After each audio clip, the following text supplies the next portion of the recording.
Shalom, selamat sore semuanya. Selamat berjumpa kembali dalam Pemberdayaan Online bersama-sama dengan saya Doni Yunus. Pada sore hari ini kita bersyukur kita boleh kembali hadir bergabung.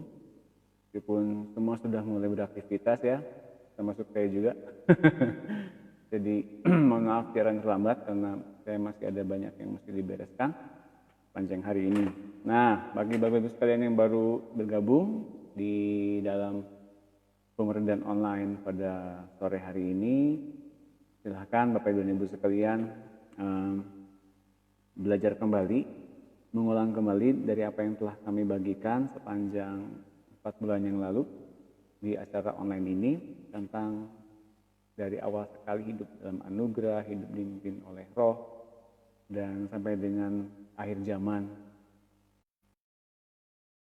Terakhir kali kita membahas tentang cloning Yesus.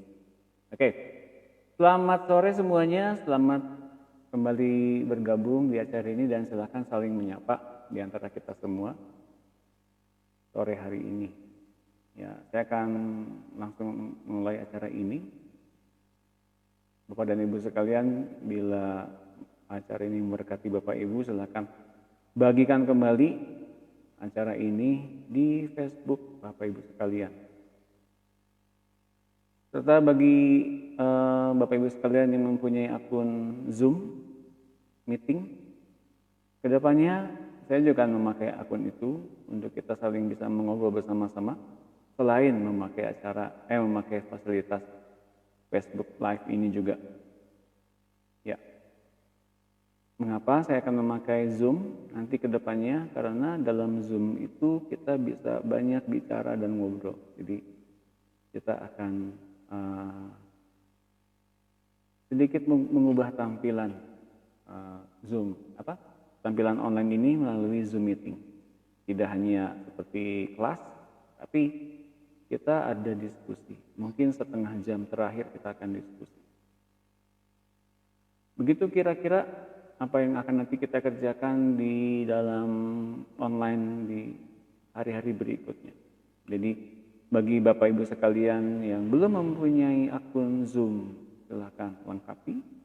Dan nanti akan saya bagikan linknya agar Bapak Ibu sekalian bisa bergabung sama-sama dengan kita dalam online ini secara interaktif. Oke, dalam waktu 2 menit lagi acara ini akan saya mulai. Selamat bergabung dari seluruh kota, seluruh bangsa. Ya, gerakan mulai ya, karena sebetulnya semuanya sudah saya diundang. Kalau ada yang belum keundang, jangan berpikir bahwa Pak Doni nggak pernah mengundang saya. Bukan, karena faktor waktu yang sangat terbatas. Sayang kalau saya ngundang-undang, sebetulnya semua bisa boleh masuk bergabung di acara ini. Jadi silakan bergabung tanpa undangan dari saya. Dalam sesaat lagi, acara ini akan segera saya mulai. Silakan persiapkan Alkitabnya, juga alat tulis, dan juga ballpoint, jurnal pribadinya juga. Persiapkan, kita akan banyak bahas tentang hidup berjalan dipimpin oleh Roh Kudus. Oke, tampaknya sudah ya. Meskipun ada beberapa yang belum saya undang, belum sempat. Tapi mudah-mudahan mengerti bahwa ini semuanya terbuka bagi umum, silakan bergabung tanpa undangan. Oke, saya rasa sudah. Yang satu akun lagi, sebentar.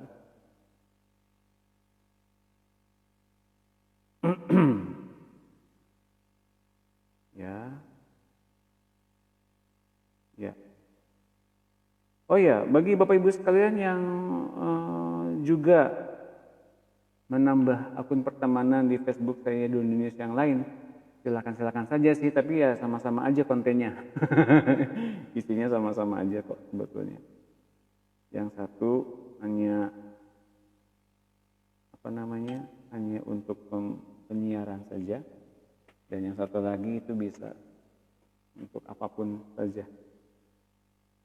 Oke, saya akan undang lagi di sini beberapa.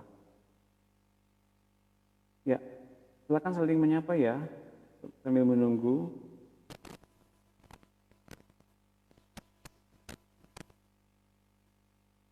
Ya, selamat sore, selamat bergabung semuanya.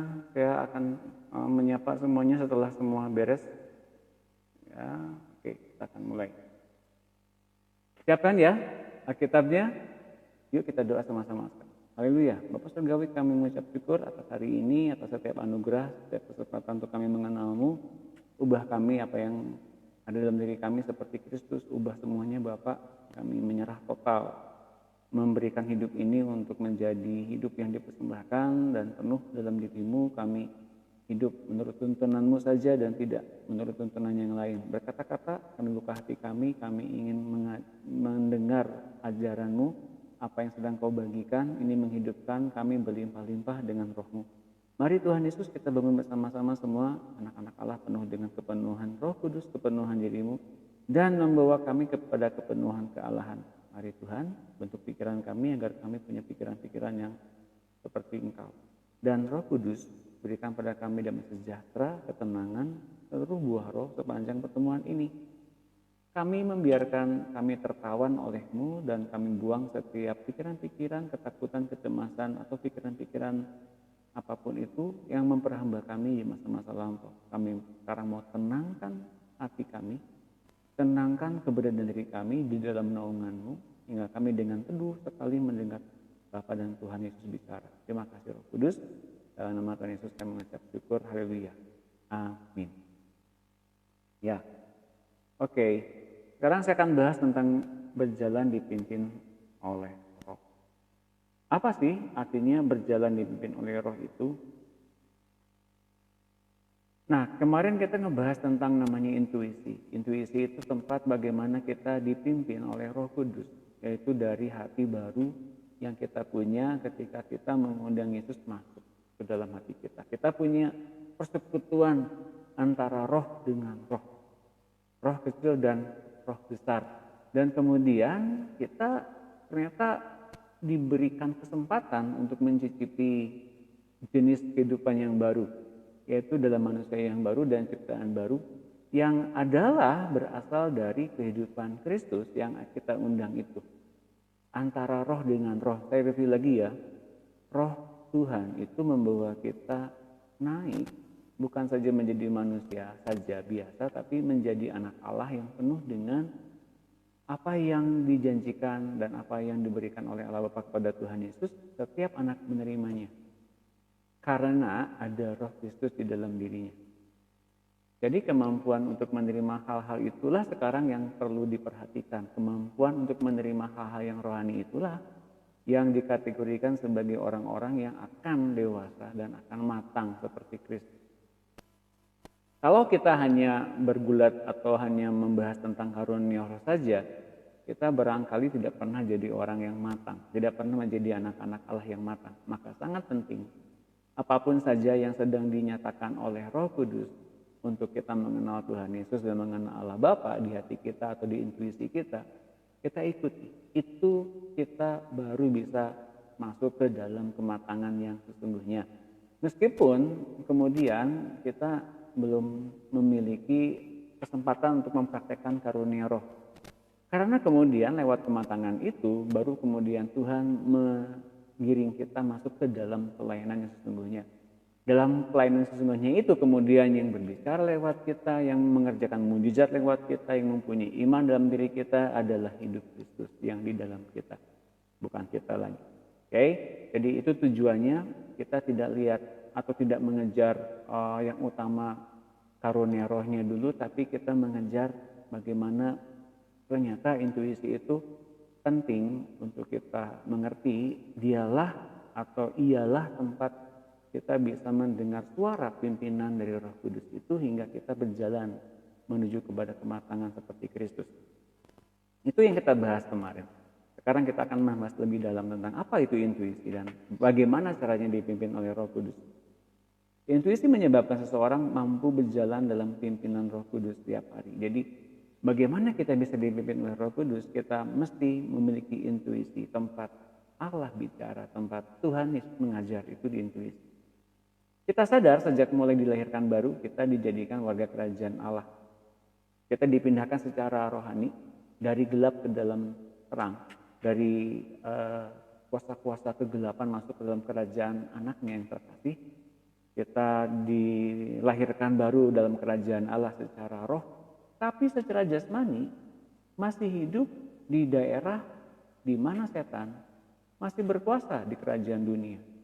Kita masih hidup di dunia, kita masih memiliki kesempatan untuk memiliki tubuh jasmania yang bisa saja tubuh jasmania ini masih takut kepada hukum-hukum dosa dan hukum maut. Oke, di mana kita sekarang hidup ini, inilah wilayah setan berkuasa. Kalau kita menyerahkan pikiran kita total kepada kerajaan Allah dan pimpinan Roh Kudus, kita bisa masuk ke dalam kerajaan Allah secara penuh tubuh, jiwa, roh, dan nyawa kita.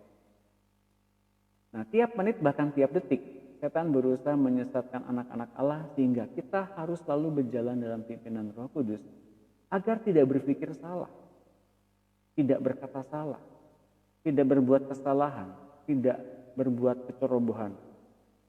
Nah, intuisilah yang membuat kita mampu mendengar suara Roh Kudus. Intuisi itu di dalam hati nurani. Untuk melakukan kehendak Allah, orang percaya hanya harus mengikuti dorongan intuisinya, dorongan isi hatinya, dorongan hatinya, atau orang bilang mungkin batinnya, tanpa perlu bertanya-tanya kepada orang lain ataupun dirinya sendiri, mempertanyakan. Urapan yang ada padanya akan mengajarkan segala sesuatu yang perlu. Urapan ini tak akan membiarkannya membuat keputusan-keputusannya sendiri. Urapan itu membuat intuisi kita berfungsi dan mengembangkan kesanggupannya menangkap hal-hal yang dari alam rohani. Kita seringkali berpikir bahwa untuk mempunyai kematangan-kematangan sebagai orang-orang yang peka mendengar suara Tuhan itu adalah hamba-hamba Tuhan. Kita mungkin berpikir orang-orang yang memiliki kesempatan untuk mereka dipimpin oleh Roh Kudus adalah orang-orang yang hanya memiliki karunia tertentu saja sebagai hamba Tuhan, sebagai gembala, sebagai pendeta, sebagai pengajar, sebagai rasul dan sebagainya. Tapi Bapak Ibu sekalian, adalah hak kita sebagai anak-anak Allah yang sudah terlahir baru untuk mendengar pimpinan Roh Kudus. Dan ketika kita mau menerima Yesus masuk di hati kita, Bapak dan Ibu sekalian, di dalam hati kita itu ada yang membuat kita mengerti. Ada pertolongan Roh Kudus yang membuat kita bisa memahami, oh, saya itu sedang dipimpin masuk ke dalam seluruh kebenaran. Itulah yang dinamakan dengan urapan Roh Kudus. Untuk mengerti pengajaran yang diajarkan, untuk mengerti bacaan yang kita baca itu artinya begitu. Nah, kemudian ini akan dilatih terus oleh Roh Kudus selama kita betul-betul memberikan kesempatan untuk Roh Kudus mengajar, dan pengajarannya itu membuat kita mengerti, semakin mengerti kalau kita mau taat, mau dituntun olehnya. Semakin kita taat dan semakin bisa dituntun olehnya, maka dia dan urapannya akan semakin membuat kita mengerti. Jadi kita mesti ada kerjasama juga dengan Roh Kudus. Roh Kudus mengajar, menolong, menghibur, memberikan pertolongan untuk kita mengerti. Tapi kitanya mau nggak ditolong, mau nggak diberikan penghiburan, mau nggak diberikan satu pengertian demi pengertian. Kalau kita mau diberikan hal-hal yang luar biasa seperti gitu, kita mau nerima nggak? Ditegur, dinasihati, jangan dia baik. Maka semakin kita menangkap dan mau taat, urapan Roh Kudus dalam diri kita semakin kuat dalam hal untuk mengerti pimpinan Roh Kudus itu seperti apa. Oke. Kalau Bapak dan Ibu sekalian melatih diri demikian terus menerus, seperti apa yang kita lakukan hari-hari ini, Bapak dan Ibu sekalian akan semakin banyak mengerti apa yang dinyatakan oleh Tuhan dalam Alkitab, apa yang dinyatakan dalam Alkitab dalam Logos-Nya. Dan kemudian yang muncul terjadi adalah kita punya karunia pengajaran. Itu juga urapan. Kita punya karunia untuk menafsirkan ayat ini sebetulnya bicara soal apa. Itu pun Roh Kudus yang menafsirkan dan kita kemudian memiliki urapan dari Roh Kudus itu. Untuk menerjemahkan atau merepresentasikan firman dalam Alkitab, tulisan dalam Alkitab, pengajaran-pengajaran Tuhan Yesus ke dalam bahasa yang mudah dimengerti untuk kita kemudian mengajarkan, membagikan, menasihati kepada orang lain, dan orang lain hatinya tersentuh, hatinya betul-betul dilawat oleh Roh Kudus. Ternyata kita mesti relakan diri kita sama-sama dipimpin oleh Roh Kudus. Kalau hari ini Bapak Ibu sekalian menangkap apa yang sedang saya bagikan dari bulan Maret hingga bulan Juni hari ini, dan semuanya terus menerus dibangun oleh pengertian-pengertian yang lebih dalam, Anda boleh buktikan. Anda semakin mengerti apa yang ada tertulis dalam Alkitab, Anda semakin mengerti makna hidup ini untuk apa, arahnya kemana, untuk apa kita kemudian bertumbuh dan berbuah lebat. Anda kemudian memiliki yang dinamakan dengan urapan Roh Kudus, untuk kemudian Anda bagikan kepada orang lain. Untuk Anda mempunyai kerinduan untuk membuat orang lain memiliki hasrat dan harapan yang sama seperti yang Bapak dan Ibu sekalian miliki. Itu yang kemudian menumbuhkan kematangan di dalam diri kita. Kita nggak ngomong dulu karunia roh, kematangan, tentang kerinduan, tentang haus dan lapar akan Tuhan. Ya, kita kemudian mengerti, oh itu semua ternyata kesanggupan menangkap hal-hal yang dari dunia rohani. Itu yang dimaksud sebetulnya. Bagaimana Roh Kudus akan dapat memimpin orang-orang percaya mengetahui seluruh kebenaran dan memberitahukan hal-hal yang akan datang kepada kita. Itu dilakukan oleh Roh Kudus dengan intuisi di dalam orang percaya. Ada kalanya kita diberikan rahasia-rahasia yang akan datang disingkapkan. Ya, kita sekali lagi ya, nggak dulu ngebahas soal yang karunia roh dulu, tentang nubuatan, marifat dan sebagainya. Oke, itu baik. Tapi yuk kita mengerti sekarang kita sedang diubahkan dari karakter manusia lama menjadi manusia baru yang dituntun oleh Roh Kudus dengan sesimpel-simpelnya, dengan seefisien mungkin kita tinggal taat, membawa hati, membawa kerinduan kita kepada Tuhan agar Roh Kudus kemudian memimpin kita kepada seluruh kebenaran dan memberitahukan kepada kita hal-hal yang akan datang. Dan itu adalah fasilitas atau hak kita. Dalam Galatia 5:25 dikatakan begini, jikalau kita hidup oleh roh, baiklah hidup kita juga dipimpin oleh roh. Kalau kita hidup berawal dari kelahiran baru kita sebagai anak-anak Allah, maka itulah dinamakan hidup oleh roh. Tapi kalaupun kita hidup oleh roh mulai dari hari kita menerima Yesus masuk di hati kita dan kita dilahirkan baru, untuk kita kemudian hadir sebagai anak-anak Allah yang bisa masuk ke dalam kematangan seperti Kristus, itu tujuan akhirnya. Kita harus relakan diri kita dipimpin oleh roh. Dan janganlah kita gila hormat, janganlah kita mencari pengakuan diri dari orang lain. Saya sudah dipimpin oleh roh loh, saya sudah lahir baru loh, saya udah bisa bahasa roh loh, saya udah bisa mengajar loh, bukan begitu. Dan janganlah kita gila hormat. Ini menunjukkan bahwa kita kemudian memiliki buah roh yang terlatih dan muncul. Kita gak nyari-nyari pengakuan dari orang lain. Janganlah kita saling menantang dan saling mendengki. Jika kita hidup oleh roh, baiklah kita juga dipimpin oleh roh, dan janganlah kita gila hormat, janganlah kita saling menantang dan saling mendengki. Kalau kita hidup oleh roh dan kita dipimpin oleh roh, cirinya adalah yang benar, kita memiliki buah karakter yang diperbaharui oleh Roh Kudus. Mungkin bisa juga bukan diperbaharui saja, tapi benar-benar ditanggalkan manusia lamanya ganti dengan yang baru. Bisa saja semuanya diganti, tapi nggak pernah sekali diganti terus stabil. Enggak. Ada kalanya kedagingan muncul lagi. Ada kalanya sifat dan tabiat karakter manusia lama muncul lagi.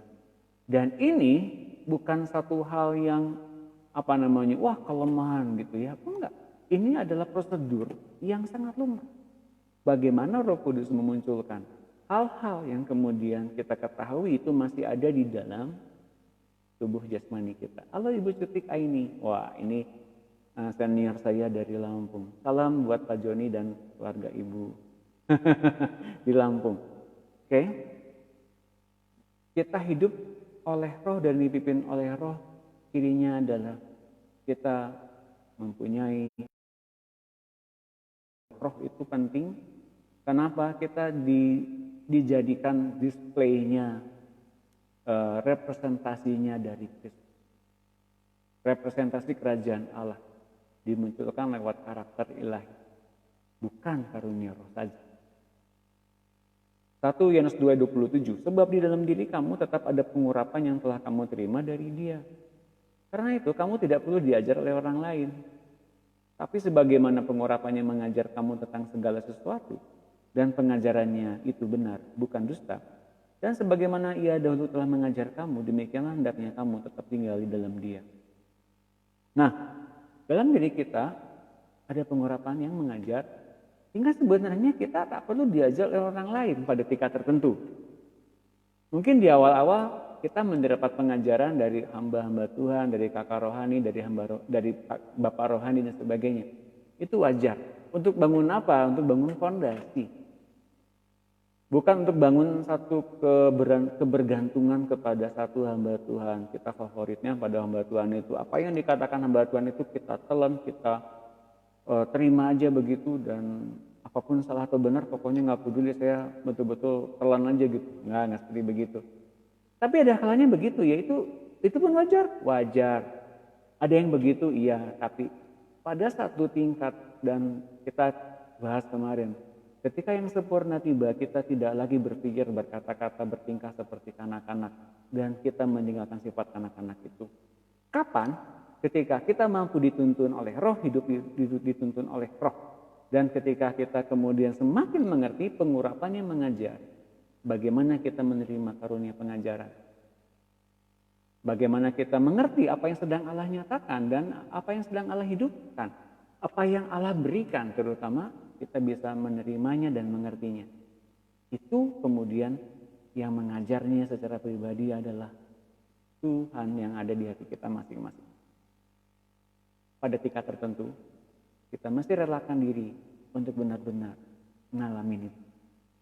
Menjadi orang yang bukan kanak-kanak lagi. Berkata-kata, berpikir, bertingkah seperti kanak-kanak. Kapan tepatnya Pak? Ketika Kristus semakin muncul dan kita menjadi representasinya Dia dimanapun Ia mau. Itu targetnya.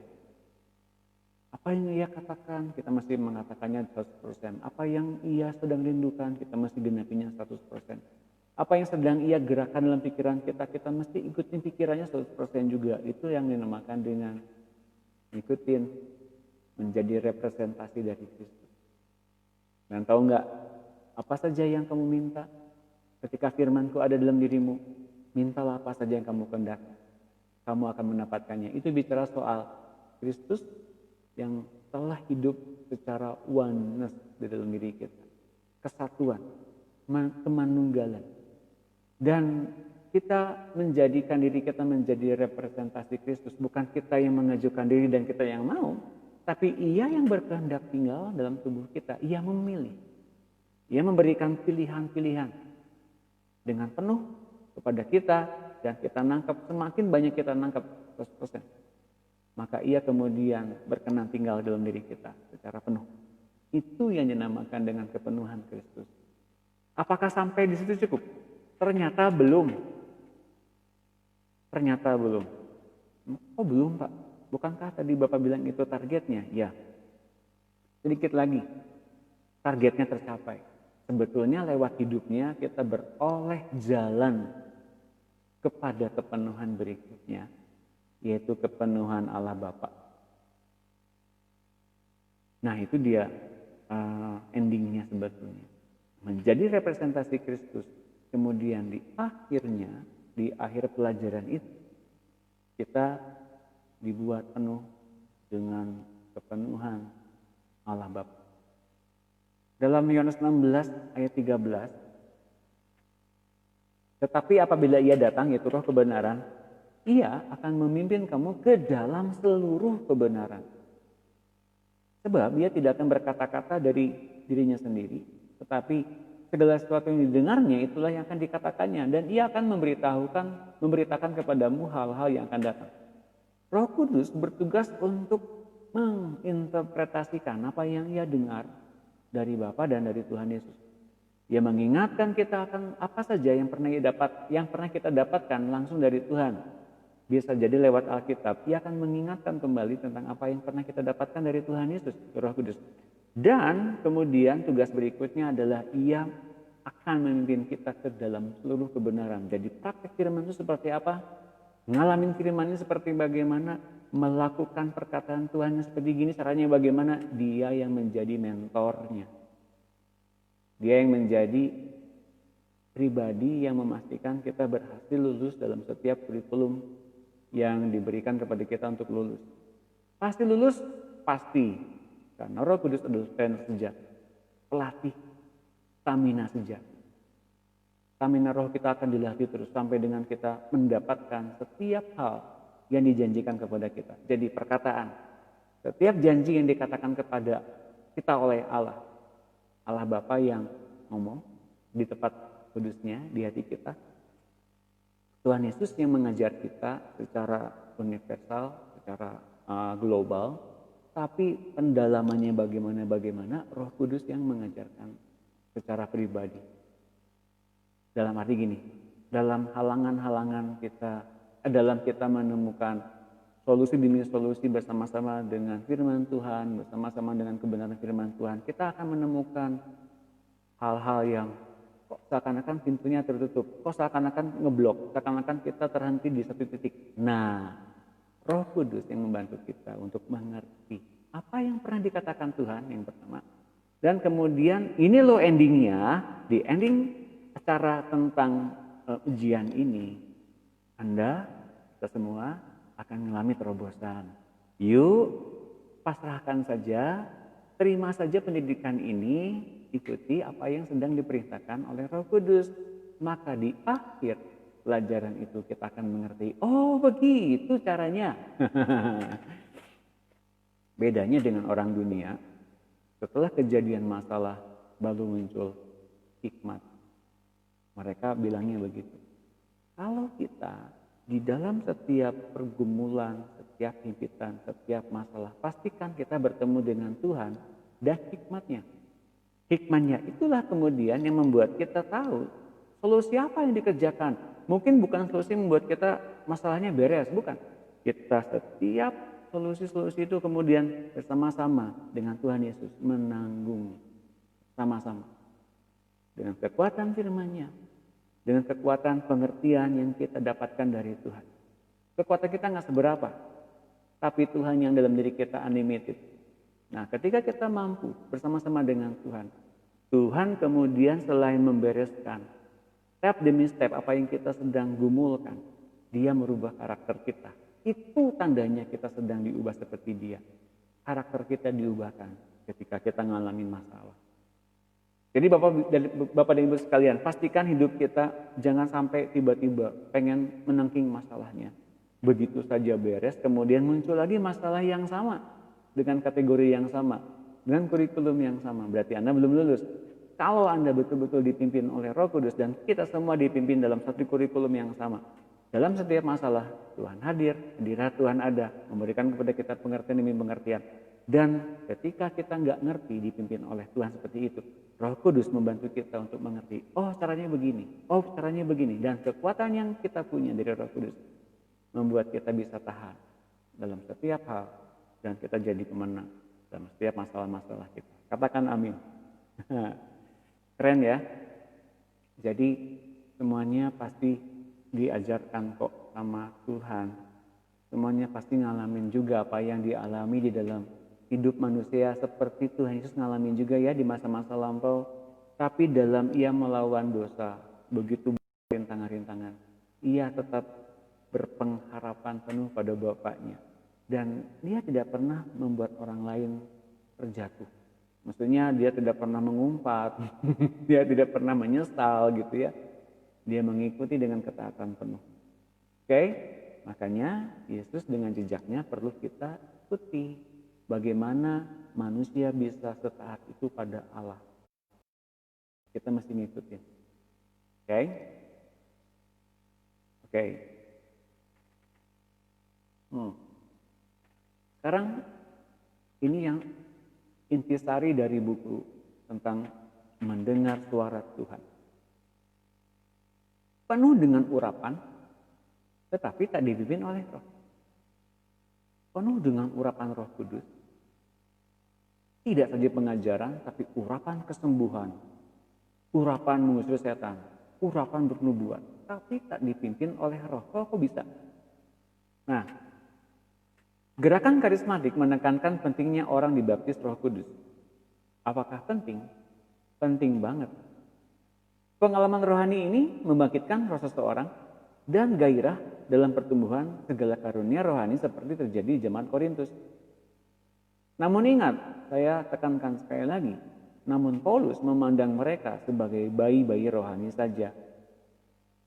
Orang-orang Galatia diperingatkan agar tidak memakai kemerdekaan dalam roh sebagai sarana untuk saling menggigit dan saling menelan.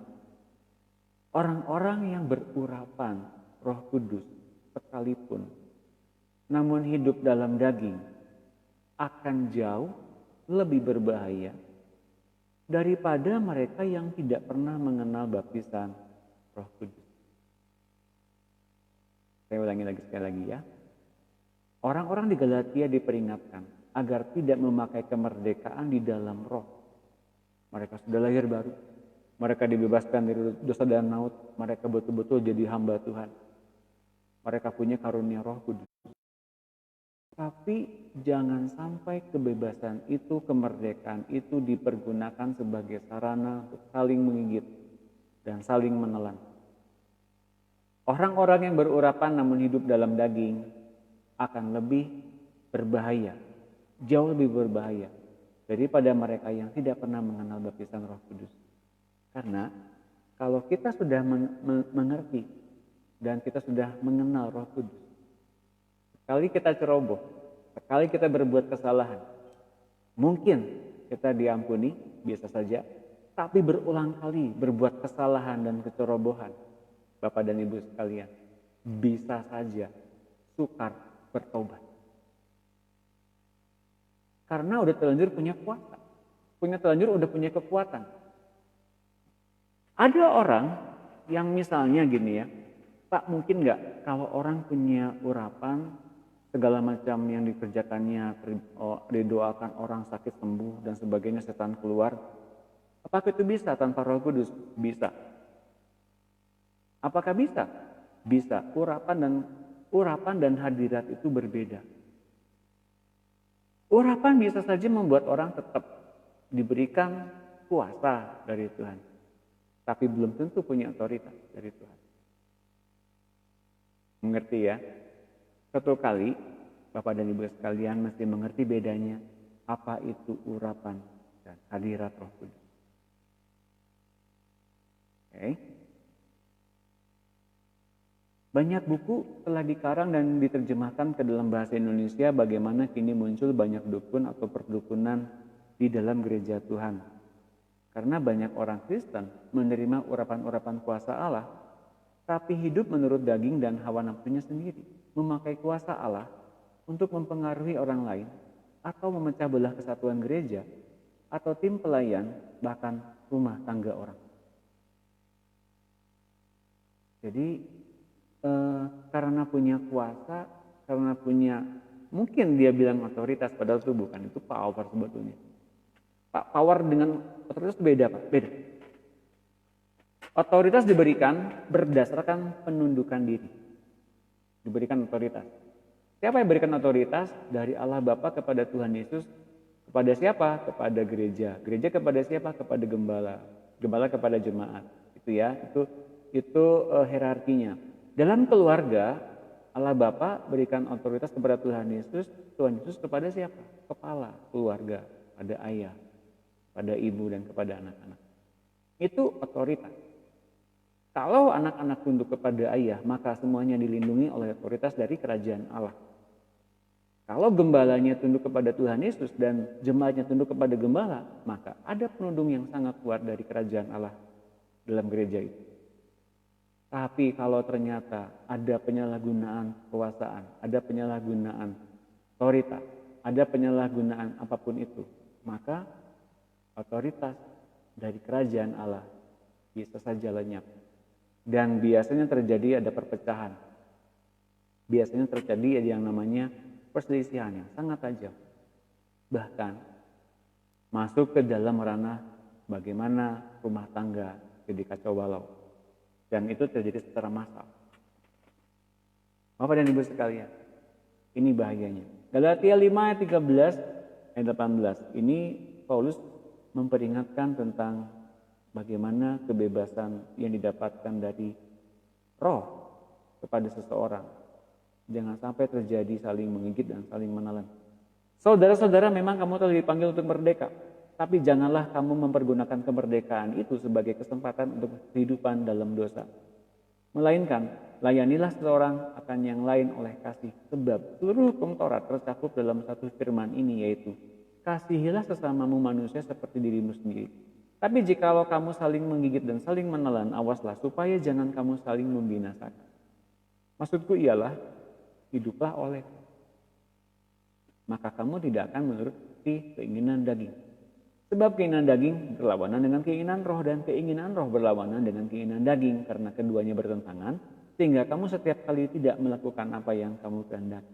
Akan tetapi, jikalau kamu memberi dirimu dipimpin oleh roh, maka kamu tidak hidup di bawah hukum Taurat. Yang perlu digarisbawahi adalah meskipun kita dibebaskan, meskipun kita sudah menerima hukum kasih karunia, hukum kita menerima kasih karunia Allah, kita menerima anugerah Allah, kita dibebaskan dari dosa, dibebaskan dari maut tidak berkuasa lagi, dan sebagainya. Nah, berikutnya ialah hiduplah oleh roh dan dipimpin oleh roh. Ini acuan penting bagaimana kita masuk ke dalam pematangan seperti Kristus. Kalau hiduplah oleh roh dan dipimpinlah oleh roh, mau dipimpin oleh roh, maka yang terjadi kita tidak akan menuruti keinginan daging. Itu pasti. Jadi sangat sulit untuk kita terpikir untuk punya kepengen, punya hawa nafsu, punya kepengen berbuat dosa. Sangat sulit. Kenapa? Karena roh di dalam diri kita, Roh Kudus, membantu kita untuk masuk ke dalam bagaimana kita bisa hidup secara berbuah lebat dan efektif. Dalam berpikir pun efektif. Dalam bertingkah laku pun benar-benar dituntun. Satu saja ingin satu hal yang meleset, langsung Roh Kudus ingatkan. Mengapa kamu punya pikiran begitu? Mengapa terpikir seperti begitu, nak? Mengapa kok kamu punya pikiran sejauh itu? Kalau kita betul-betul mengalami persekutuan dengan Roh Kudus, Dia akan memberikan pengertian seperti itu. Itu namanya hidup oleh roh. Dia tahu, dia bisa mendeteksi adanya kesalahan dalam cara berpikir dan cara pandang kita. Dia menegur, dia memberikan nasihat. Masalahnya adalah ketika di hari itu, ketika dia memberikan teguran dan nasihat, kalau kita menerimanya dengan sungguh-sungguh dan tidak mengabaikan dan menuruti, maka kita akan menjadi anak-anak Allah yang roh memang penurut tapi daging lemah. Tapi kalau di hari itu kita ditegur, di hari itu kita dinasihati, kita mengabaikannya, yang terjadi apa? Dagingnya lebih kuat dibanding keinginan dari roh. Sedangkan keinginan roh itu untuk apa? Damai sejahtera. Tapi keinginan daging untuk apa? Kebinasaan ujungnya. Bapak Ibu sekalian, kita akan masuk ke dalam level pikiran kemudian. Apa itu damai sejahtera? Meskipun dalam keadaan begini, orang-orang akan sulit mengalami damai sejahtera. Tapi ketika kita hidup oleh pimpinan Roh Kudus, kita akan memperoleh damai sejahtera itu senantiasa. Kenapa? Karena Dia memberikan pertolongan untuk kita mengerti. Mungkin nggak banyak, tapi mengerti. Oh, Tuhan kok kerja ya di sini. Tuhan kau kerja ya dalam masalah saya. Terima kasih loh Tuhan. Aku menghargai, aku mengasihi. Dan Dia akan berikan beberapa kali mungkin pengingatan, pertolongan, bahkan hal-hal yang bahkan tidak kita pernah mengerti sebelumnya dengan cara-cara kita manusia. Dia berikan dengan cara-cara surgawi. Ya berikan dengan cara-cara yang supranatural. Itu Tuhan kita. Oke. Makanya kendalikan hidupmu dengan damai sejahtera yang dari Allah. Kendalikan hidup kita untuk hanya berpikir kepada Filipi 4 ayat 8 dan 9 itu yang saya bahas kemarin. Benar-benar pikirkan yang sedap didengar, yang manis, yang mulia, yang patut dipuji. Dan lakukanlah. Janganlah kamu serupa dengan dunia ini, agar kau bisa membedakan apa yang baik, berkenan, dan yang sempurna. Kalau kita mempraktikkan dua ayat ini, simple. Oh, damai sejahtera melingkupi kita. Meskipun di tengah-tengah masalah. Tapi kekuatan Allah dengan segala macam hikmatnya mampu menuntun kita. Asal kita ikutin pakemnya ya. Kita jangan gila hormat, jangan menantang, jangan mendengki gitu ya. Pikirkan yang manis, yang mulia, sedap didengar. Janganlah kamu serupa dengan dunia ini. Bapak Ibu sekalian, asal kita ngikutin pakemnya begitu aja, itu damai sejahtera mengalir. Oke? Kalau seorang sudah diberikan otoritas berarti dia diberikan urapan juga kan? Pak bisa tolong menjelaskan ini? Tentu saja. Gini, ada kalanya orang dapat urapan dari hamba Tuhan, dari KKR, transfer urapan ya, impartasi urapan dengan tumpang tangan seseorang dapat urapan. Tapi apakah dapat Roh Kudus? Bisa saja dapat Roh Kudus kalau betul-betul orangnya fokus kepada Roh Kudusnya, bukan kepada urapannya saja. Nah, ini hanya Roh Kudus dan orang itu yang bisa mengerti dan bisa tahu. Kemurnian hati seseorang ketika hadir sebagai anak-anak Allah untuk menerima Roh Kudus, itu untuk apa?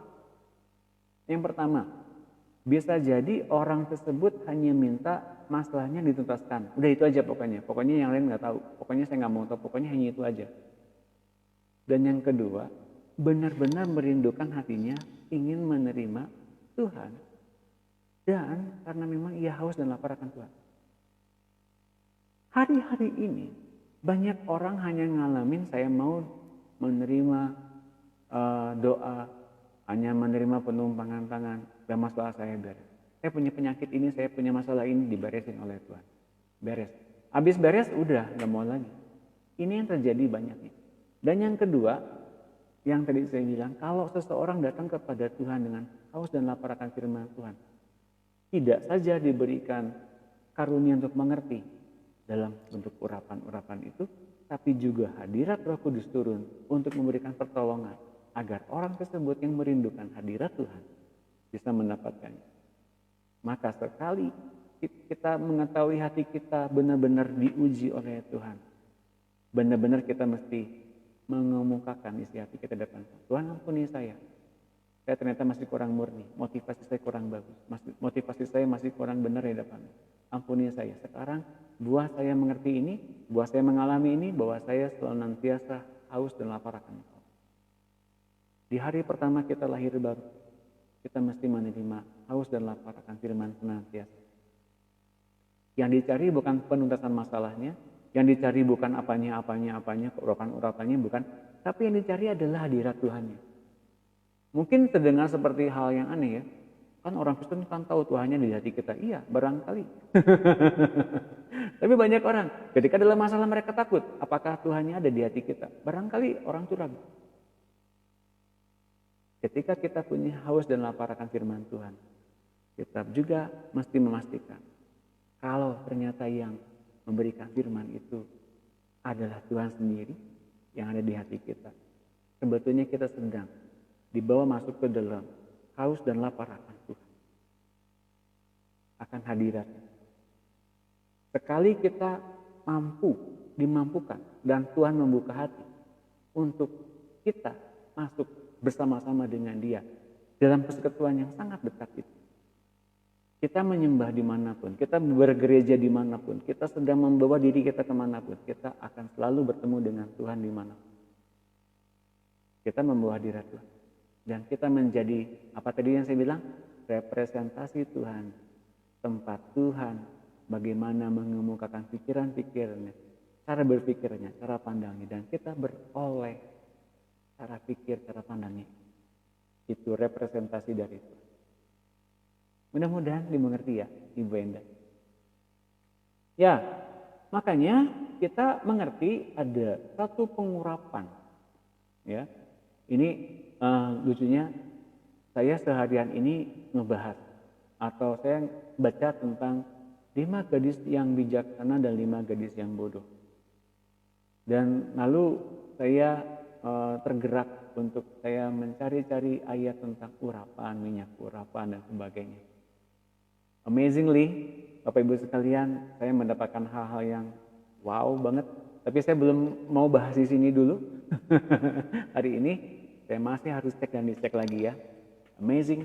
Dan salah satu dari apa yang saya dapatkan adalah adanya to be consecrated and to be anointed. Ditahbiskan untuk satu tujuan, artinya dikhususkan. Ada konsekrasi. Konsekrasi itu satu hubungan yang dipersembahkan kepada Tuhan, itu konsekrasi.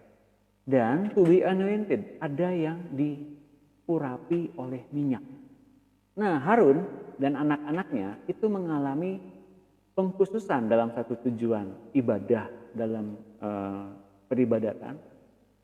Dan mereka pun satu keluarga itu diurapi oleh minyak. Ini beda, dua hal yang berbeda. To be consecrated and to be anointed. Nah, yang sekarang kita bahas adalah diurapi untuk satu tujuan. To be consecrated. Ini bedanya dengan to be anointed. Diberikan minyak urapan, mungkin secara lahiriah, diberikan minyak urapan. Dan orang itu merasa seperti, wah ya penuh dengan roh ya, gitu berbahasa dan sebagainya. Silahkan, saya nggak nyalahin begitu, silahkan. Itu ngalamin seperti begitu, itu nggak salah. Tapi yang akan saya bahas sekarang ini adalah diurapi untuk satu tujuan, to be consecrated. Kita dipilih, dipanggil, dibenarkan, dikuduskan, dimuliakan. Kemudian kita dijadikan serupa dan segambar dengan Yesus Kristus untuk menjadi suatu umat milik Allah sendiri, untuk memberitakan perbuatan-perbuatan besar dari Dia.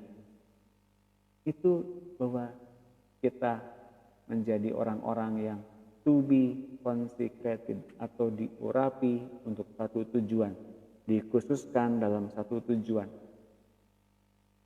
Bukan untuk memuaskan daging, bukan untuk memuaskan daging kita terus menerus, bahkan daging dan hawa nafsu harus dimatikan di kayu salib. Mengerti ya? Jadi ada kalanya kita punya motivasi, itu benerin lagi motivasinya. Ada kalanya kita punya ambisi, benerin lagi ambisinya sampai dengan habis kedagingannya, sampai dengan habis hawa nafsunya. Jangan takut Bapak Ibu sekalian, semua orang Kristen, semua anak Allah yang dilahirkan baru akan masuk prosedur ini. Penanggalan daging sampai dengan tuntas. Bahkan mau orang 20 tahun, 30 tahun ngikutin Tuhan pun masih harus ngalamin yang begituan. Jadi jangan sampai kita jatuh atau kita ngerasa saya sudah aman. Sudah aman dari daging. Wah ya bagus. Tapi ada bahayanya gitu ya. Roma 8 ayat 29. Sebab semua orang yang dipilihnya dari semula. Jadi Tuhan milih nih, mereka juga ditentukannya dari semula untuk menjadi serupa dengan gambar anaknya. Habis dipilih, tapi didestinikan, mesti jadi seperti Kristus ya, ini tujuan akhirnya ya.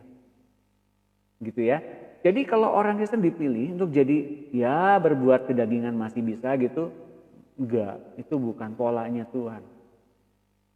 Masih bisa hidup najis, hidup bercabul, masih bisa lihat internet porno dan sebagainya. Itu bukan tujuan Tuhan seperti gitu. Mesti terlibat dalam hal-hal yang mengerikan. Hidup seperti orang-orang pada umumnya, enggak seperti begitu. Sayangnya enggak seperti begitu. Supaya anaknya itu menjadi yang sulung di antara banyak saudara. Tuhan dengan setiap umat pilihannya yang dikuduskan, yang serupa dengan gambar anaknya itu, adalah satu kesatuan, menjadi penuh di dalam kepenuhan Allah. Yang namanya kepenuhan Allah, satupun juga sifat-sifat manusiawinya nggak ada. Mereka yang ditentukan dari semula, mereka itu juga yang dipanggilnya.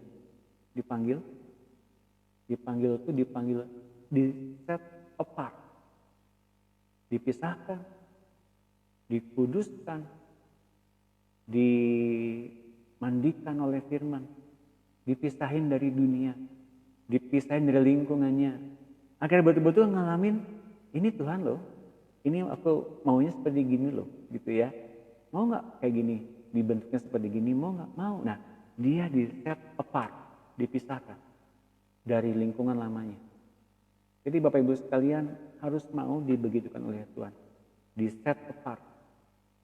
Kalau kita mau diurapi untuk satu tujuan atau ngalamin konsekrasi dengan Tuhan, kita harus mau dipanggil atau di set apart, dipisahkan dengan lingkungan lama kita.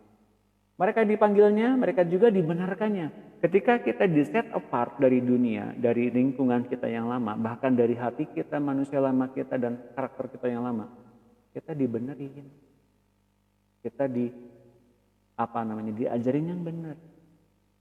Pastikan hidup kita itu ngalamin pembenaran demi pembenaran terus dari Tuhan. Dibenerin, yang salah dibenerin. Cara pandang yang kita pikir masih baik meskipun dalam hal konteks nggak berdosa sekalipun, tapi salah di mata Tuhan, mesti dibenerin. Dan itu rumit sebetulnya menurut pikiran-pikiran kita sekarang. Tapi Tuhan yang paling tahu pendidikannya. Jadi ini mutlak adalah pribadi kita dengan Tuhan yang ngalamin, bukan orang lain. Jadi kalau ada orang bertanya, Pak, saya salahnya di mana kalau gini-gini? Ya, Anda ikuti apa yang Tuhan berikan, patokannya yang saya bagikan ini. Nah, selebihnya Anda ngikutin apa yang sedang Tuhan bikin secara utuh dalam patternnya. Kita akan ngalamin loh apa yang sedang Tuhan ajarkan. Kita akan ngalamin semuanya. Kalau Tuhan sedang ngajarin gitu, dia sedang membagikan nyawanya kepada kita. Membagikan pola hidupnya kepada kita. Agar kita ngalamin pola hidupnya juga. Sebenarnya kita udah ngalamin loh. Kalau kita sekarang mengerti ya, kita sedang di set apart. Kita sedang ngalamin sebetulnya. Tapi keinginan kita tentang masa lalu kita itu masih membayang-bayangi kita. Keinginan kita untuk menikmati dosa itu masih ada. Keinginan untuk kita hadir sebagai orang yang saya kan masih manusia ya, itu masih ada. Dan yang ini yang kemudian perlu dibenerin. Mereka yang dibenarkannya habis ngalamin proses pembenarannya berulang-ulang sampai dengan wah seperti kalau furniture itu dipoles terus. Maka di akhir-akhir ini Tuhan sedang apa? Finishing touch. Dari lahir baru, pematangan hidup oleh anugerah, hidup oleh roh, dipimpin oleh roh, dibenerin abis-abisan, dan mereka itu juga yang dibenerin, mereka itu juga dimuliakannya. Nah, ini finishing touch-nya. Dibentuk begitu rupa dalam setiap pendalaman isi hati kita. Masih ada nggak yang dagingnya? Ini finishing touch. Wah, sampai ke kedalaman hati. Sampai yang namanya kita ngerasa gak aman saja, Tuhan akan beber.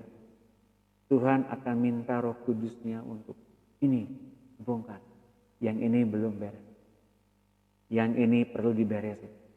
Jadi kalau kita udah puas pada tingkat satu rohani tertentu, wah hati-hati, mungkin jatuh. Hari ini kita diingetin, dibenerin agar bisa kemudian diberikan kemuliaan yang semakin. Titus 2 ayat 14.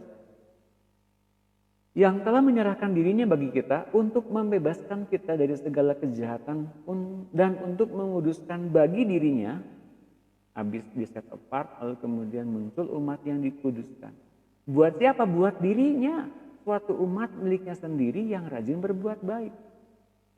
Jadi Tuhan memberikan dirinya kepada kita. Bayangin, dia memberikan diri kepada kita. Contohlah kita sekarang yang sudah hidup menjadi orang yang benar, menjadi orang yang kudus, terpisah dengan dunia. Tiba-tiba kita mesti ke dalam kumpulan orang-orang jahat, orang-orang pembunuh, orang-orang penipu, orang-orang yang terlibat dalam narkoba, orang-orang yang pernah dipenjara sekian puluh tahun lamanya, dan orang-orang yang bekas. Wah, pokoknya hebat-hebat lah, seperti Daud bertemu di gua Adulam ya, dengan para penjahat, dengan para perampok, dengan para pembegal dan sebagainya. Kita diberikan waktu oleh Tuhan, ayo didik mereka seperti aku didik kamu. Mungkin kita, oh masa Tuhan, nanti kalau saya penginjilan tiba-tiba saya dibunuh gimana? Mungkin kita bilang begitu ya. Tahu nggak?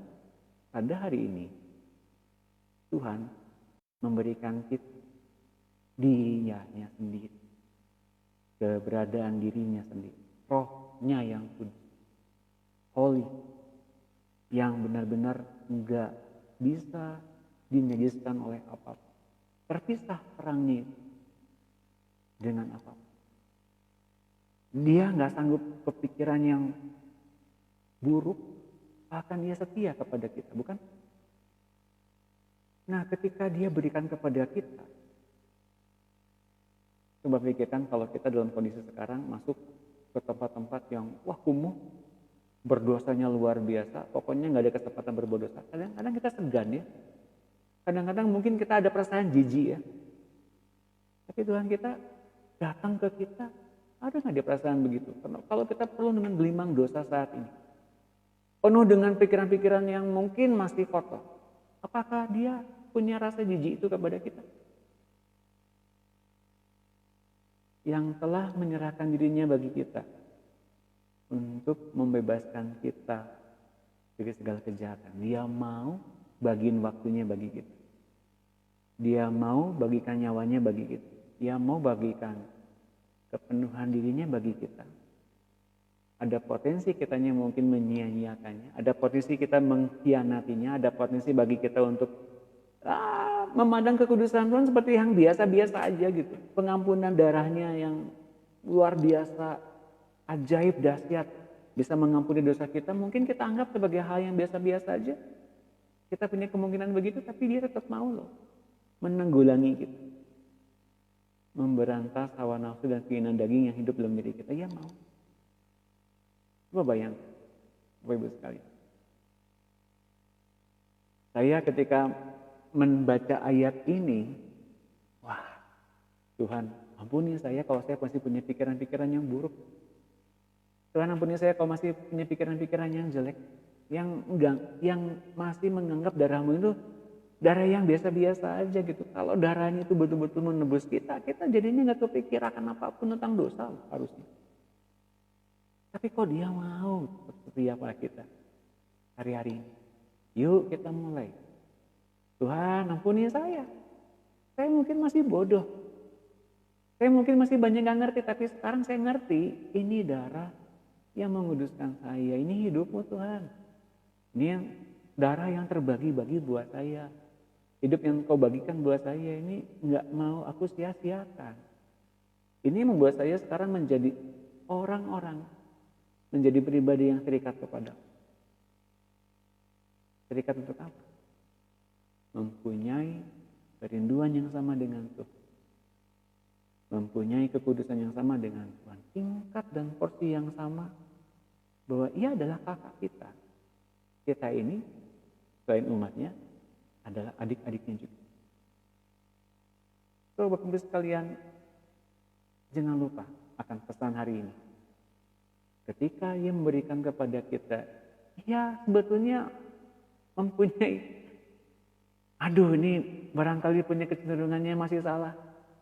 Ini masih hatinya masih kurang benar, tapi kok dia mau?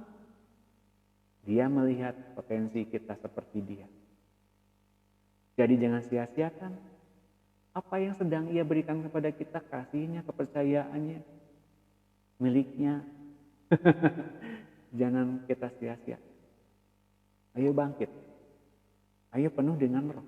Seperti 5 gadis yang bijaksana itu. Penuh dengan pengertian, bijaksana memilih setiap pilihan-pilihan. 1 Petrus 2:9, tapi kamulah bangsa yang terpilih. Di setiap kita pada hari ini hadir sebagai anak-anak Allah dimanapun, di suku bangsa manapun, di kota manapun, di pelosok kota manapun di Indonesia ini, bahkan di seluruh dunia ini. Kalau Anda mendengar rekaman ini, Anda bangsa yang terpilih. Anda orang yang terpilih. Selain itu Anda pun adalah imamat yang rajani. Imam-imam yang punya kerajaan dalam kerajaan Allah. Anda adalah imam-imam bukan orang-orang biasa saja. Bangsa yang kudus, umat Allah sendiri. Dan tugasnya adalah apa? Supaya kamu memberitakan perbuatan-perbuatan yang besar dari Dia yang telah memanggil kamu keluar dari kegelapan kepada terangnya yang ajaib. Itu Allah kita, punya keinginan seperti itu. Sekarang bagaimana yang kita ketahui tentang halangan-halangan? Halangan-halangan kita bisa enggak mencapai apa yang sedang Allah rancangkan ke dalam hidup kita. Halangannya apa? Hidup dalam daging adalah perseteruan dengan Allah. Tak dapat tunduk kepada Allah, tak dapat tunduk kepada kehendak Allah, tak berguna bagi kerajaan Allah. Bahkan sebaliknya, menjadi lawan bagi pekerjaan Allah. Betapa banyak orang Kristen yang hanya mau diselamatkan dari hukuman kekal, nggak masuk ke neraka, karena ditakut-takutin. Neraka itu seperti begini, emang benar, ya. Tapi mau menerima berkat-berkat rohani dan jasmani, bahkan mau menerima urapan-urapan Roh Kudus untuk memperoleh kepuasan diri sendiri, karena dapat menyembuhkan orang sakit, dapat mengusir setan-setan. Tetapi sayangnya tidak mau bertumbuh dalam mendengar suara Tuhan agar dapat dipimpin penuh oleh Roh Kudus. Jadi masalah hidup dalam daging ini adalah hal yang paling serius dalam hidup orang Kristen. Bahkan banyak orang menduga musuh abadi orang Kristen adalah kedagingannya sendiri. Oh, salah. Salah besar. Masalah hidup dalam daging justru adalah hal yang paling serius dalam hidup orang Kristen, karena mereka yang telah menerima keselamatan dalam Tuhan Yesus akan mudah dapat disesatkan setan sampai kehilangan keselamatannya lagi. Bahkan dapat diperalat setan menjadi musuh gereja Tuhan yang benar, sambil berkedok menjadi tubuh Kristus yang mengembang pesat. Jadi Bapak Ibu sekalian sadar ini, karena kemudian Tuhan mengingatkan kepada Yohanes di Pulau Patmos bahwa kita kemudian bisa melihat ayatnya dalam Alkitab, 7 gereja, tinggal 4 gereja saja yang masih dipertahankan oleh Tuhan. Oke. Jadi Bapak Ibu sekalian, 3 gereja awal itu musnah, punah. Kenapa? Karena berbagai macam desakan-desakan dari dunia kemudian membuat gereja punah. 3 yang punah itu adalah Efesus, Pergamus, dan Smyrna.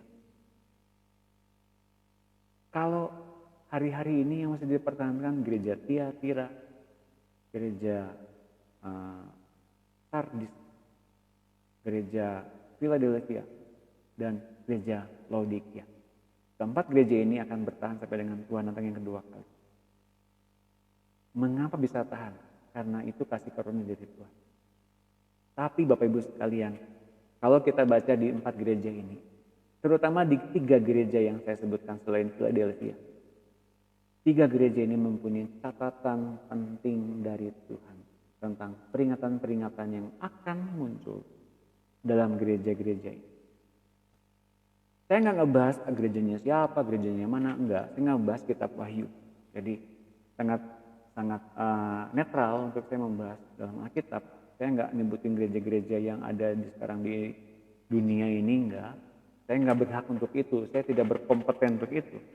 Tapi kalau kita melihat dalam catatan penting, apa yang Tuhan nyatakan kepada Yohanes di Pulau Patmos, bahwa ada peringatan-peringatan yang sangat jelas tentang adanya Isabel, adanya Biliam, dan adanya Nikolaus. Ketiga peran dari orang-orang ini ternyata menyebabkan perpecahan dalam gereja. Kita masih waspadakan hal ini. Oke? Roma 8 ayat 7. Sebab keinginan daging adalah perseteruan terhadap Allah, karena keinginan itu tidak takluk kepada hukum Allah. Hal ini memang tidak mungkin baginya. Jadi orang yang punya keinginan daging itu nggak mungkin takluk kepada hukum Allah, nggak mungkin. Pertanyaannya, apakah kita masih punya keinginan daging? Pertanyaan yang sangat mudah terjawab, pasti jawabannya iya. Jadi kita nggak takluk pada hukum Allah. Takluknya sebelah mana? Nggak takluknya. Apakah satu tingkat tertentu nggak takluk? Maka kita tahu satu saja nggak takluk berarti memang kita belum sepenuhnya taat dan kita dibilang sebagai orang yang nggak taat. Maka Bapak Ibu sekalian, satu saja apa yang kita belum, rasa-rasanya belum sampai di tingkat yang menurut Tuhan, ya sudah baik hambaku yang setia dan baik. Kita mesti betul-betul minta Roh Kudus tanggalkan itu. Karena ketidakmungkinan itu menyebabkan kita menjauh dari Tuhan. Ya.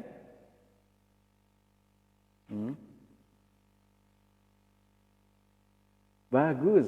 Yes, ini saudaraku Zerubbabel Theo Nugraha ini sudah mulai punya pengertian yang luar biasa. Meskipun dia masih sangat muda tapi dia mulai menangkap apa yang kita bagikan. Keren banget, saya suka kamu.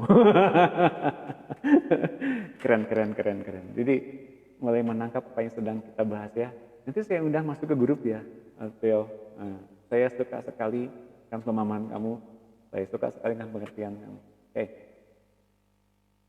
Mereka yang hidup dalam daging tidak mungkin berkenan kepada Allah. Tidak mungkin berkenan kepada Allah. Jadi apa yang hidup dalam daging? Apa kita masih hidup dalam daging? Masih ada. Iya. Betul? Oke, sekarang kita minta Roh Kudus untuk kita mulai nanggalin semuanya. Tetapi kamu tidak hidup dalam daging. Itu satu jalan yang harus kita tempuh. Tetapi kamu tidak hidup dalam daging, melainkan dalam roh. Jika memang roh Allah tinggal dalam kamu. Oke? Kalau roh Allah tinggal dalam kamu tuh kamu punya kemampuan untuk tidak hidup dalam daging gitu loh. Terpisah dengan dunia, set apart. Mau nggak set apart? Mau nggak dikhususkan satu tujuan? Mau. Oke, diberikan kepada kita rohnya. Agar kita memiliki roh Kristus. Tetapi jika orang tidak memiliki roh Kristus, dia bukan milik Kristus. Tahu nggak? Kalau kita memiliki roh Kristus benar-benar akan membuat kita memanggil, menguduskan, membuat kita serupa dengan Dia dan akhirnya memberikan kita kemuliaan. Dia akan betul-betul benerin kita sampai dengan benar seperti Dia, benar. Bapak Ibu sekalian ya. Jadi ini pentingnya kita hidup di roh, kita mesti membuat diri kita mau dibenerin, mau dikhususkan. Nah, pengajaran tentang keselamatan tidak lengkap bila tidak sampai menjadikan orang percaya yang mampu berjalan dipimpin Roh Kudus. Jadi orang percaya itu mesti benar-benar dipimpin oleh Roh Kudus, terserah. Kemudian dia menanggapi dan lebih cocok dengan doktrin A, doktrin B, doktrin C. Saya nggak terlalu pedulikan itu. Asalkan dia menangkap suara Roh Kudus dalam hatinya. Dia pengikut aliran ini, pengikut hamba Tuhan ini, saya nggak peduli. Karena kita nanti di surga sana nggak ditanyain, kamu pengikut hamba Tuhan siapa? Kamu gereja mana? Kamu aliran mana? Doktrinnya apa? Enggak. Firman yang kukatakan kepadanya, firman yang kukatakan kepada orang itu akan menjadi hakimnya, kata Tuhan. Artinya apa? Dipimpin oleh Roh Kudus, Roh Kudus yang ngomong, Tuhannya bicara lewat Roh Kudus, Roh Kudus yang menginterpretasikan, kitanya taat apa enggak? Kalau enggak taat, itu jadi hakim kita.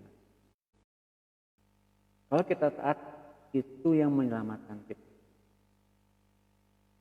Firman yang kukatakan adalah roh dan hidup. Oke? Jadi ketika kita menerima perkataan Tuhan, kita hidup. Hidup, kemudian apa ditandai dengan hidup? Bukan saja hidup seperti orang biologis, malah hidup seperti biasa yang biologis begitu. Tapi indera rohnya untuk menangkap suara Tuhan selanjutnya dengan tingkat pengertian yang lebih dalam. Nggak cuma, oh ya selamat, ya terima kasih. Bebas dari neraka, ya. Nggak cuma gitu. Tapi masuk menjadi orang yang betul-betul mempunyai tingkat pengertian tentang apa sih isi hati Tuhan, apa sih kerinduan Tuhan gitu. Itu sebabnya maka kalau orang yang gak dipimpin oleh Roh Kudus, orang yang gak mau masuk ke dalam level ini atau tingkat pengertian ini, banyak orang-orang Kristen yang selalu kalah dalam hidup rohaninya. Akhirnya kemudian mereka menjadi orang yang dibilang sebagai bekas Kristen. Lalu keluar dari gereja untuk mencari keyakinan lain dan memusuhi gereja Tuhan Yesus. Pahit hati sama Tuhan. Adil nggak ya? Kita punya masalah sama hamba Tuhan, kita benci sama Tuhan. Kita pahit hati sama kakak rohani kita benci sama Tuhan. Adil nggak? Kayaknya nggak adil ya. Kita benci gereja itu karena gereja itu tidak memberikan kepada kita apa yang kita mau. Kita benci gerejanya, kita benci Tuhannya. Nah, itu tandanya kita hidup di dalam pimpinan kedagingan seperti itu. Kita banyak luka batin, kita banyak menerima yang namanya tidak adil. Ini tidak adil buat saya. Ini buat saya merasa tidak masuk akal. Saya tidak adil. Saya tidak suka sama orang ini. Perkataannya menyakitkan hati saya. Di mana harga diri saya? Saya terinjak-injak, Pak. Ini tuh udah masuk daging itu ngomong-ngomong begitu. Kehormatan seseorang yang membuat kedagingannya semakin tebal. Hingga dia bikin benteng-benteng ke Tuhan untuk menolak pengenalan akan Allah. Setiap petobat baru perlu disadarkan bahwa mereka harus terus bertumbuh sampai menjadi dewasa. Yakni mampu mendengar suara Roh Kudus yang selanjutnya akan menyertainya sampai menjadi representasi atau manifestasi Yesus di dunia. Tetapi memberikan pengurapan kuasa Roh Kudus kepada orang-orang Kristen baru yang belum menyangkal dagingnya adalah perbuatan yang beresiko dan berbahaya. Jadi kita mesti mengenal dulu bagaimana kedagingan itu oleh Roh Kudus ditanggalin terus-menerus. Ketika penanggalan terjadi sebetulnya kita sedang menerima yang baru berupa kepenuhan Roh Kudus, berupa pikiran-pikiran yang terbuka. Bisa jadi ketika itu kita menerima kepenuhan Roh Kudus. Bisa jadi kemudian kita menerima kepenuhan berikutnya, bisa jadi. Tapi kedagingan masih ada. Masih saja masih ada sebetulnya.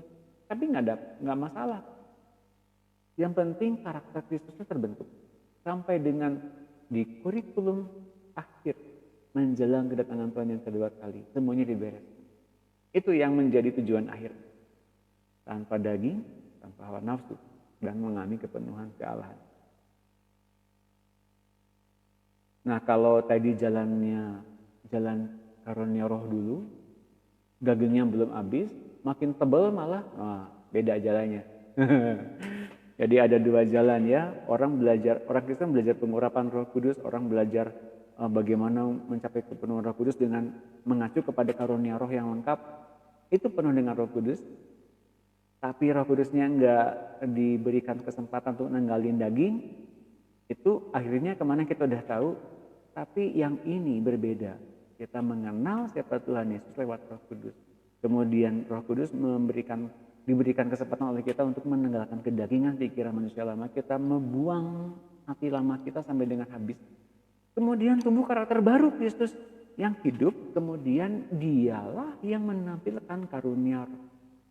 Dialah yang punya kuasa untuk menyembuhkan orang sakit, dialah yang kemudian berpikir, bertindak, bergerak dalam hidup kita, dalam tubuh kita. Dan itu kemudian membawa kita naik kepada level berikutnya, kepenuhan Allah Bapa. Dua jalan yang berbeda, endingnya beda juga. Yang satu kemana? Yang nomor satu kepada, hai hamba-Ku, aku tidak mengenal Engkau. Tuhan, aku sudah berbuat demi nama-Mu, aku sudah menyembuhkan orang sakit, usir setan demi nama-Mu. Apakah ada yang kurang, Tuhan? Aku tidak mengenal Engkau, hai pembuat kejahatan, pergilah daripadaku. Matius 7:21-23. Nah, kepada gadis yang bodoh pun sama. Gedor-gedor pintu. Mengapa gedor-gedor pintu? Karena gadis yang bodoh tidak mempunyai buli untuk menyimpan minyak. Tidak mempunyai hati untuk menyimpan Roh Kudus. Tidak mempunyai hati untuk membuat Roh Kudus bertahan dan memberikan pengurapan, nasihat, atau pengajaran seperti Kristus. Sehingga kalau orang yang bijaksana, kalau gadis yang bijaksana, ia menyalakan lampu, ia bawa buli, minyaknya penuh. Sampai dengan mempelai datang, dia tetap penuh minyaknya, lampu tetap menyala. Cadangan minyaknya ada. Extra oil, kalau dalam bahasa Alkitab bilangnya, cadangan minyak. Apakah kita masih punya extra oil ketika Tuhan datang yang kedua kali? Apakah kita masih punya kepenuhan roh ketika Tuhan datang yang kedua kali? Karena itu yang paling penting. Kedagingan saja ditandai dengan yang dinamakan kebodohan. Pasti nggak akan lihat. Pasti nggak akan masuk ke dalam pengangkat. Mengerti ya? Filipi 3 ayat 15, karena itu marilah kita yang sempurna berpikir demikian. Dan jikalau lain pikiranmu tentang salah satu hal itu akan dinyatakan Allah juga kepadamu. Tetapi baiklah tingkat pengertian yang kita capai, kita lanjutkan menurut jalan yang telah kita tempuh. Pada hari ini, kalau kita sudah hadir sebagai anak Allah yang sudah dikhususkan, yang sudah dikuduskan, yang set apart, yang mengalami yang dinamakan dengan bisa mendengar suara Roh Kudus. Oke, bagus. Tapi lanjutkan terus.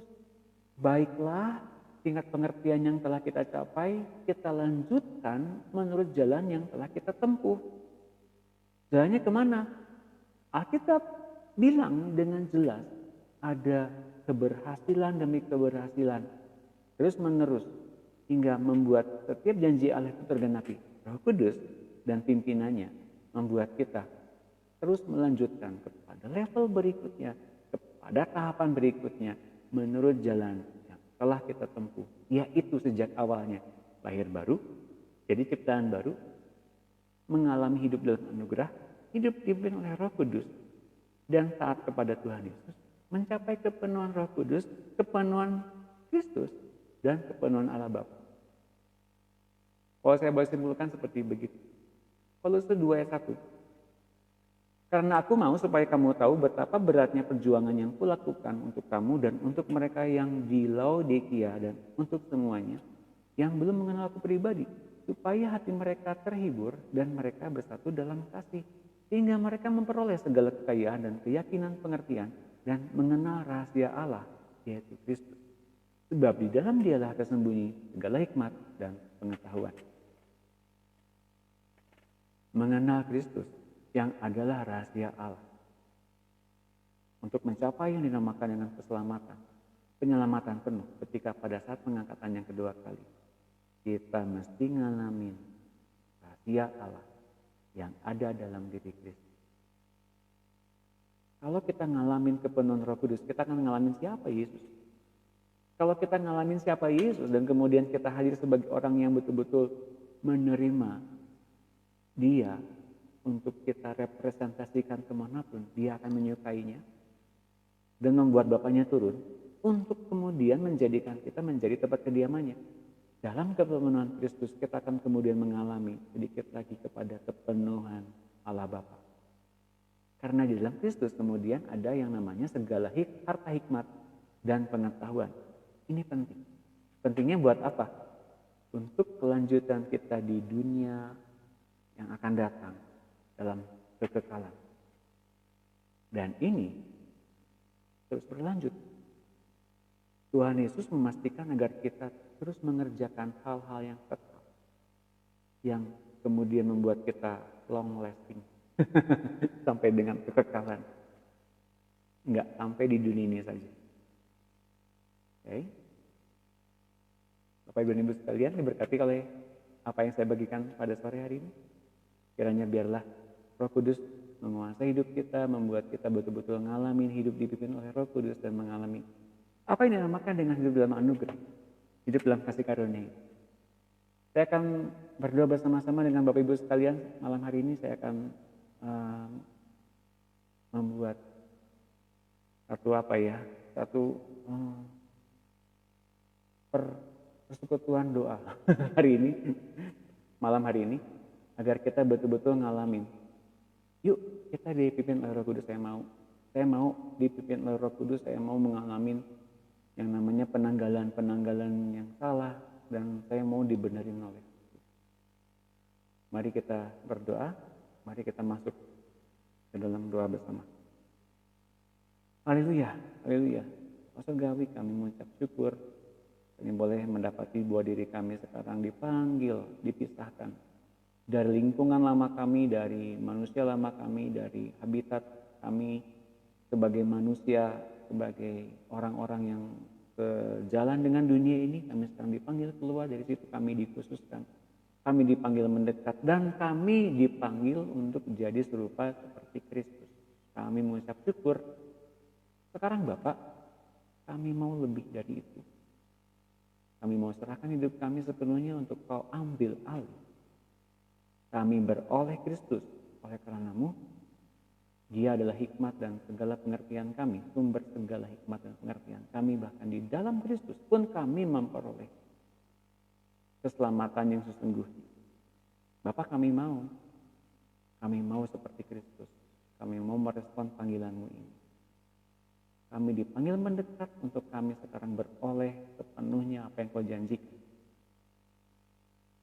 Mari yang merindukan hal ini terjadi penuh dalam diri Bapak dan Ibu sekalian. Taruh tangan kananmu di dada kirimu. Biarlah kita saling berdoa bersama-sama, ikuti di dalam hati apa yang sedang saya ucapkan. Engkau hanya bilang amin, dan hanya bilang percaya. Engkau menurut dan Kau bilang, Bapak saya mau. Bapak Surgawi, sekarang biarlah Engkau melihat setiap anak-anak-Mu yang menaruh tangan kanan di dada kiri mereka. Mereka sedang menunjukkan bahwa mereka menghormati, mereka mengasihi Tuhan Yesus.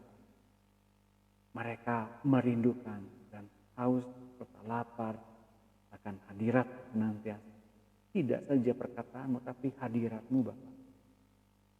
Siapapun saja yang sekarang merindukan hadirat dan perkataan-Mu, Bapak Surgawi, Kau tahu siapa saja yang sedang bergumul pada hari ini.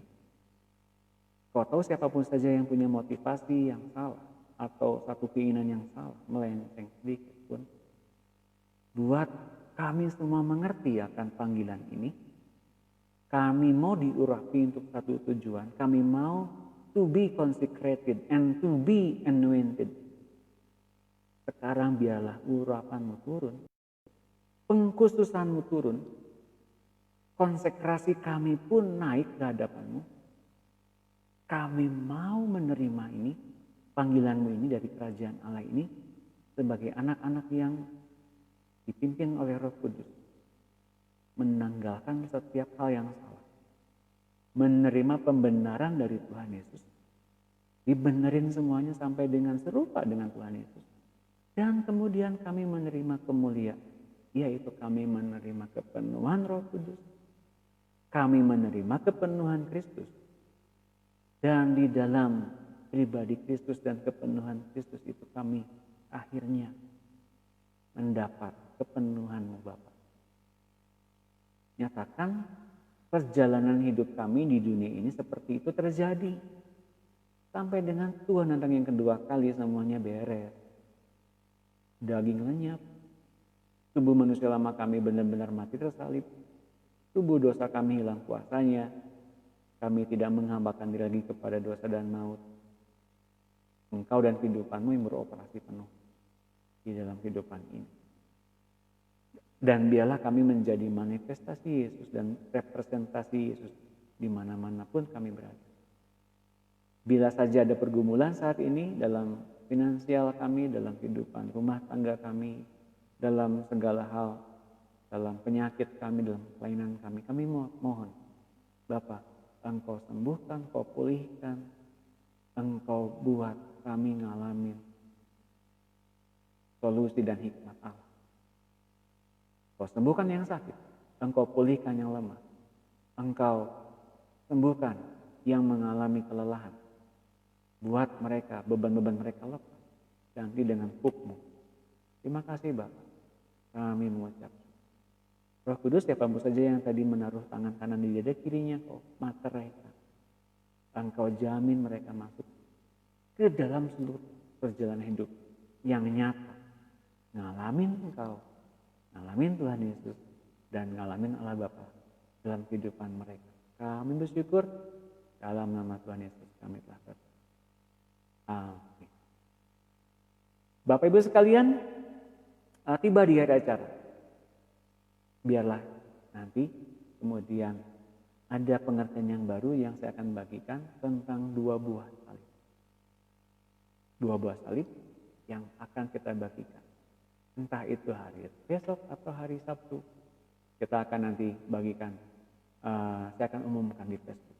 Bapak dan Ibu sekalian diberkati oleh acara ini, silakan nanti Bapak dan Ibu sekalian kalau diberkati oleh acara ini, silakan postkan kembali di Facebook Bapak Ibu sekalian agar setiap kerabat, andai tolan, saudara-saudari Bapak Ibu sekalian serta keluarga besar, teman-teman sahabat juga diberkati oleh acara ini. Saya akhir kata mengucapkan selamat malam, Tuhan Yesus memberkati, dan sampai jumpa dalam kesempatan berikutnya. Selamat malam.